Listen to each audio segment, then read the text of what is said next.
வாழ்க வளமுடன் நண்பர்கள் அனைவருக்கும் வணக்கம். நான் உங்கள் நண்பன் அர்ஜுன். நான் செபியில் பதிவு பெற்ற பங்கு முதலீட்டு ஆலோசகர், செபி ரிஜிஸ்டர்ட் இன்வெஸ்ட்மெண்ட் அட்வைசர். என்னோட யூடியூப் நேம் அர்ஜுன் பங்கு மார்க்கெட். இன்னைக்கு 6th மே போஸ்ட் மார்க்கெட் போட்டு பார்த்துடலாம். மார்க்கெட் ஓப்பன் ஆனதுலேருந்து க்ளோஸ் ஆகிற வரையுமே வாலட்டிலிட்டி. பேங்க் நிஃப்டி கம்பேர் பண்ணும்போது நிஃப்டியோட வாலட்டிலிட்டி ரொம்ப அதிகமாக இருக்குது. அது மட்டும் இல்லாமல் இன்னைக்கு வாலட்டிலிட்டி இண்டெக்ஸ் 13-14% இன்க்ரீஸ் ஆகிருக்குது.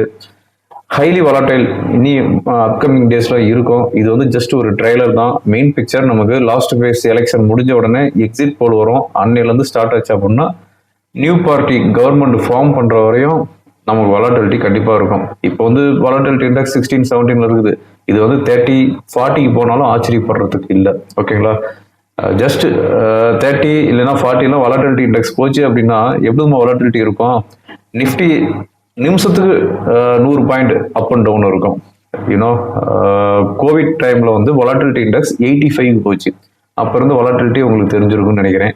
ஓகே, இன்னைக்கு போஸ்ட் மார்க்கெட் போட்டு டியூஸ்டே நிஃப்டி பேங்க் நிஃப்டியோடைய சப்போர்ட் அண்ட் ரெசிஸ்டன்ஸு ஈவெண்ட் என்ன இருக்குது, ஓவரால் நம்ம மார்க்கெட் எப்படி இருக்குது, எதனால் அந்த வாலட்டிலிட்டி அப்படிங்கிறது எல்லாமே இந்த வீடியோவில் பார்த்துடலாம். எங்கேயுமே ஸ்கிப் பண்ணால் பாருங்கள். இந்த வீடியோ உங்களுக்கு கண்டிப்பாக யூஸ்ஃபுல்லாக இருக்கும். இதுவரையும் என்னோட யூடியூப் சேனல் சப்ஸ்கிரைப் பண்ணல அப்படின்னா சப்ஸ்கிரைப் பண்ணிட்டு பாருங்க. ஓகேங்களா? ரைட். இப்போ யூஎஸ் மார்க்கெட் ஜஸ்ட் ஒரு கிளான்ஸ் பார்த்தலாம். அதாவது last week US payroll data வந்துச்சு. அது வீக்காக வந்திருக்குது. இந்த வீக்காக வந்ததுனால யூஎஸ்ல அப்கமிங்ல வர ஃபெட் ஈவெண்ட்ல ரேட் கட் பண்ணுவாங்க அப்படிங்கிற ஒரு எக்ஸ்பெக்டேஷன். ஓகேங்களா? அதனால யூஎஸ் மார்க்கெட் ஹைல க்ளோஸ் ஆயிருக்குது. டவ் 1.18%, நாஸ்டாக் இண்டெக்ஸ் 2%, S&P 500 1.25% ஹைல க்ளோஸ் ஆயிருக்குது. அது மெயினாக ஆப்பிள் கம்பெனியோடைய பைபேக் நியூஸ். அதனால ஆப்பிள் ஷேர்ஸ் 6% இன்க்ரீஸ் ஆயிருக்குது. அதாவது ஆப்பிள் கம்பெனியை நம்ம இந்தியாவில் எந்த ஸ்டாக்கோட கம்பேர் பண்ணணும் அப்படின்னா நான் ஆல்ரெடி சொல்லிக்கிறேன், HDFC பேங்கோட கம்பேர் பண்ணணும். ஏன்னா அந்த அளவுக்கு வெயிட்டேஜ் ஸ்டாக்கு ஆப்பிள். நம்ம இந்தியாவில் HDFC பேங்க் 7-8% ஏறிச்சு அப்படின்னா எந்த அளவுக்கு நிஃப்டிலையும் சரி பேங்க் நிஃப்டிலையும் சரி எப்படி அது இன்க்ரீஸ் ஆகுமா, வேல்யூ இருக்குமா, அது மாதிரி ஆப்பிள் கம்பெனி அங்கே யூஎஸ்ல. NVIDIA 4% இன்க்ரீஸ் ஆயிருக்குது. இப்போ ஆப்பிள் ஷேர்ஸ் 1% டவுன்ல இருக்குது. எஸ்டர்டே வாரன் பஃபட்டோடைய பெர்க்ஷர் ஹேத்வே அவங்களுடைய ஆப்பிள் கம்பெனியோடைய ஸ்டேக் கட் பண்ணியிருக்கிறாங்க. அது ஒரு நியூஸ் வந்ததுனால இப்போ 1.5% 2% வரை டவுன்ல ஆப்பிள் ட்ரேட் ஆயிட்டு இருக்குது. காலையில் ஏசியன் மார்க்கெட் பார்க்கும்போது ஹேங்சங் இண்டெக்ஸ் 0.5% ஹைல இருந்துச்சு. ஷாங்காய் இண்டெக்ஸ் 1.5% ஹைல இருந்துச்சு. இன்னைக்கு Japanese Nikkei shut down. Nifty 100 points ஹைல தான் இண்டிகேட் பண்ணிட்டு இருந்துச்சு. லாஸ்ட் ஃப்ரைடே ஈவினிங் கூட நிஃப்டி 100 பாயிண்ட்ஸ் ஹைல தான் இண்டிகேட் பண்ணிட்டு இருந்துச்சு. பட் நம்ம நிஃப்டி ஆக்சுவலாக ஓப்பன் ஆனது 22,570. அதாவது ஒரு 60 பாயிண்ட்ஸ் 65 பாயிண்ட்ஸ் ஹைல ஓப்பன் ஆயிட்டு அங்கேருந்து ஒரு செல்லிங் ப்ரெஷர் 100 பாயிண்ட்ஸ் இறங்குச்சு. 22,430. அகைன் 100 பாயிண்ட்ஸ் இன்க்ரீஸ் ஆயிடுச்சு. மறுபடியும் 75 பாயிண்ட்ஸ், மறுபடியும் 75 பாயிண்ட்ஸ். ஸோ ஒரு ரோலர் கோஸ்டர் ஸ்டைல் இருந்துச்சு நிஃப்டி. பேங்க் நிஃப்டியும் அதாவது ஒரு 300 பாயிண்ட் தான் வேரியேஷன். பட் அந்த 300 பாயிண்ட்டும் வயலண்டா இருந்துச்சு. 49,200, 48,900, அகைன் 49,000, 48,800. ஸோ ஒரு 300-400 பாயிண்ட்ஸ் ஒரு வயலண்ட் மூவ்மெண்ட் இருந்துச்சு பேங்க் நிஃப்டியும். இன்னைக்கு ஃபைனலாக சென்செக்ஸ் 17 பாயிண்ட்ஸ் ஜஸ்ட் ஃபிளாட்டாக தான் க்ளோஸ் ஆயிருக்குது. அதாவது 73,895 செட்டில் இருக்குது. நிஃப்டி 33 பாயிண்ட்ஸ் டவுன்ல க்ளோஸ் ஆயிருக்குது. அது 0.15%. 22,442 செட்டில் இருக்குது. இன்னைக்கு நிஃப்டியில் மேஜர் கெய்னர் யாரு அப்படின்னா Kotak bank. Last Saturday earnings report கொடுத்துருந்தாங்க. ஒரு சூப்பரான ஏர்னிங்ஸ் ரிப்போர்ட் கொடுத்துருந்தாங்க. இப்போ லாஸ்ட் வீக்கை பொறுத்தவரைக்கும் கோட்டக் பேங்க் தான் பிக்கஸ்ட் லூசர் வீக்லி பேசிஸ்ல பார்க்கும்போது. அதாவது ரிசர்வ் பேங்க் ஆஃப் இந்தியா அவங்களுடைய அதாவது பேமெண்ட் பேங்க்கு நியூ அக்கௌண்ட் ஓப்பன் பண்றது இது எல்லாமே பேன் பண்ணி வச்சிருந்தாங்க. அதனால கோட்டக் பேங்க் ஒரு சிவியரான செல்லிங் ப்ரெஷர் இருந்துச்சு. இப்போ அவங்களுடைய ஏர்னிங்ஸ் ரிப்போர்ட்டும் ஒரு சப்போர்ட்டிவா வந்ததுனால இன்னைக்கு 5% அரௌண்ட் ஹைல க்ளோஸ் ஆயிருக்குது. அதுக்கடுத்து TCS ஹைல க்ளோஸ் ஆயிருக்குது. இந்துஸ்தான் யூனிலீவர் 2% அரௌண்ட் ஹைல க்ளோஸ் ஆயிருக்கு. இது நிஃப்டியில டாப் கெய்னர்.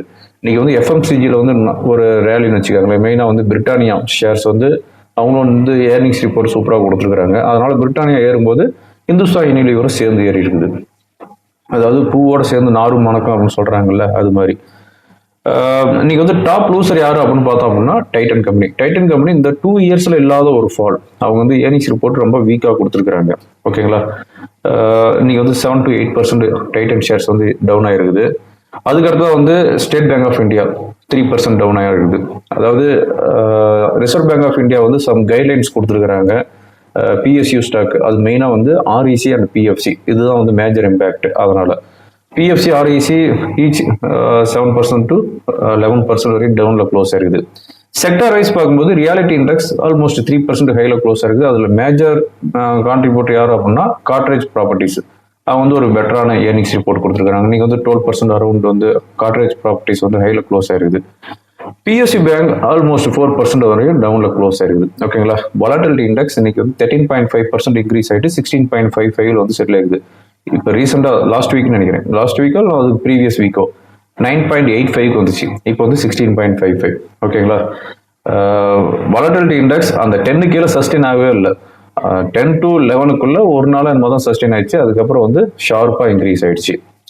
ஓகே, இப்போ இருக்கிற இம்பார்ட்டன்ட் நியூஸ் என்னன்னு பார்த்தோம் அப்படின்னா அவ்வளோவா சொல்லிக்கிற மாதிரி எந்த ஒரு இம்பார்ட்டன்ட் நியூஸும் இல்லை. ஜஸ்ட் 3 or 4 நியூஸ் தான் இருக்குது. அதாவது டிஎல்எஃப் வந்து குருகிராமில் வந்து ஒரு ப்ராஜெக்ட் வந்து சேல் பண்ணுறாங்க. அதனுடைய ப்ராஜெக்டோடைய வேல்யூ 5,000 crore மேலே வரும் அப்படின்ட்டு ஒரு எக்ஸ்பெக்டேஷன். இது வந்து டிஎல்எஃப்க்கு வந்து ஒரு big positive news.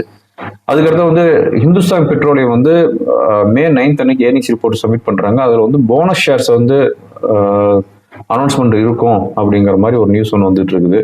US 10-year bond yield 4.5 இருக்குது. குரூடு வந்து $84 per barrel இருக்குது. கோல்டு வந்து $2,300 per ounce வந்து சஸ்டெயின் ஆகிட்டு இருக்குது. ஓகேங்களா. ஈவெண்ட்ஸு இன்னைக்கு 10:20 PM இருந்து 11 o'clock வரையும் 2 ஃபெட் கவர்னர்ஸோடைய ஸ்பீச் இருக்குது. அதாவது இந்த வாரத்தை பொறுத்தவரையும் 6 to 8 ஃபெட் கவர்னர்ஸோடைய ஸ்பீச் இருக்குது.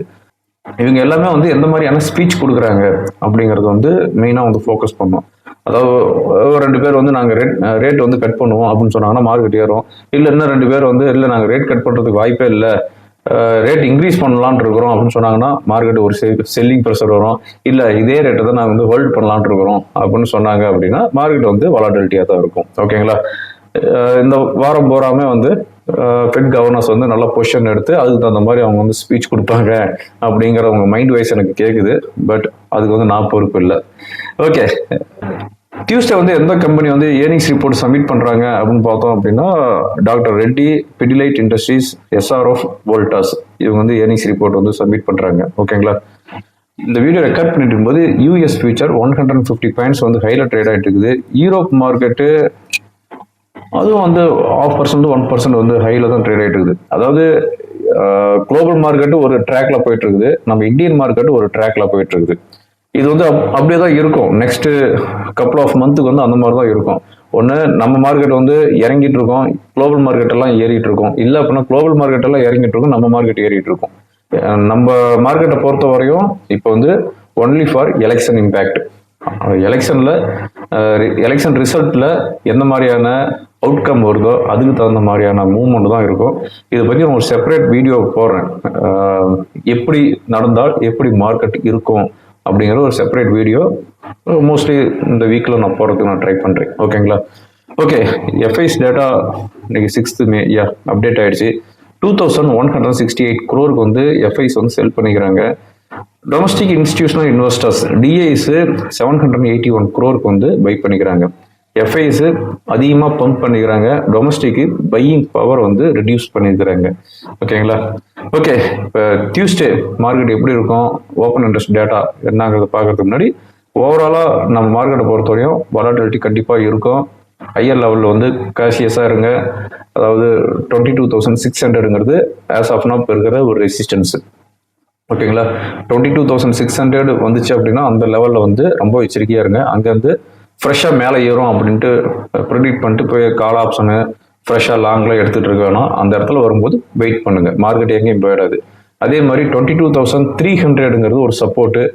22,300 வரும்போது அங்கே போயிட்டு புட் ஆப்ஷனோ இல்லை ஃப்ரெஷ்ஷாக வந்து ஷார்ட்டோ கிரியேட் பண்ணிட்டு இருக்காதிங்க. வெயிட் பண்ணுங்கள். அந்த லெவலில் பிரேக் பண்ணி சஸ்டெயின் ஆகுதான்னு பார்த்துட்டு அதுக்கப்புறமா வந்து ட்ரேட் பண்ணலாம். as of now 22,300ங்கிறது ஒரு சப்போர்ட்டு, 22,600ங்கிறது ஒரு ரெசிஸ்டன்ஸு. நான் சொன்னது புரிஞ்சிருக்கும் உங்களுக்கு நினைக்கிறேன். ஹையர் லெவலில் வரும்போது ஃப்ரெஷ்ஷாக பை பண்ண வேணாம் அப்படின்னா அங்கே வந்து ஒரு க்ளூ இருக்குது. என்ன இருக்குது, ஃப்ரெஷ்ஷாக பை பண்ண வேணும்னா அந்த இடத்துல வந்து புட் ஆப்ஷன் வந்து ஃபோக்கஸ் பண்ணலாம், இல்லைன்னா ஃப்ரெஷ்ஷாக ஷார்ட் கிரியேட் பண்ணலாம். 22,300 வரும்போது ஃப்ரெஷ்ஷாக வந்து ஷார்ட் கிரியேட் பண்ணாதீங்க அப்படின்னு சொல்கிறேன் அப்படின்னா அதை அப்படியே மாற்றி யோசிங்க. அந்த இடத்துல வந்து ஃப்ரெஷ்ஷாக வந்து கால் எடுக்கலாம், இல்லைன்னா ஏதோ பை பண்ணலாம்.